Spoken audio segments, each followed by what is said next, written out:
Сәлем достар, бүгін біз осындай өте дәмді, тәтті бәліштер жасайтын боламыз.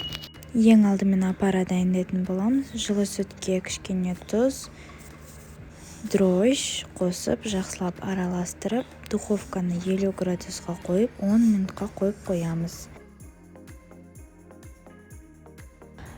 Апарамыз дайын болды. Енді қалған жылы сүтке осыны қосып, 2 қасық қант қосамыз.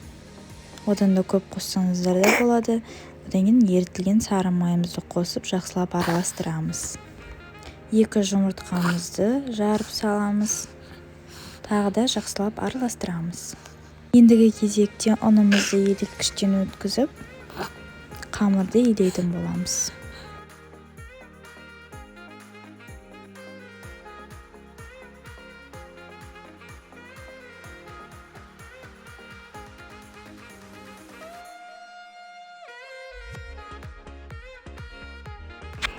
Қамырды осылай орташа консистенцияда илейміз. Бетіне сұйық май жағып, духовкаға 50 градусқа қойып қоямыз.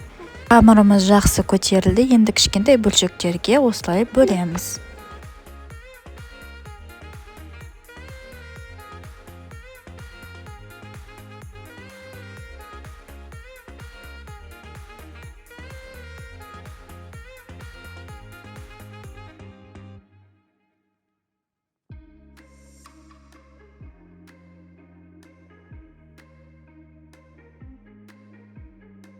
Бетін орамалмен жауып, тағы да 15 минутқа осылай қалдырып қоямыз. Енді оқтаумен осылай 4 бұрышты қылып жаямыз. Сары майымызды арасына жақсылап жағамыз. Қантымызды кішкене 1 қасықтаймен қостым, сеуіп шығамыз үстінен.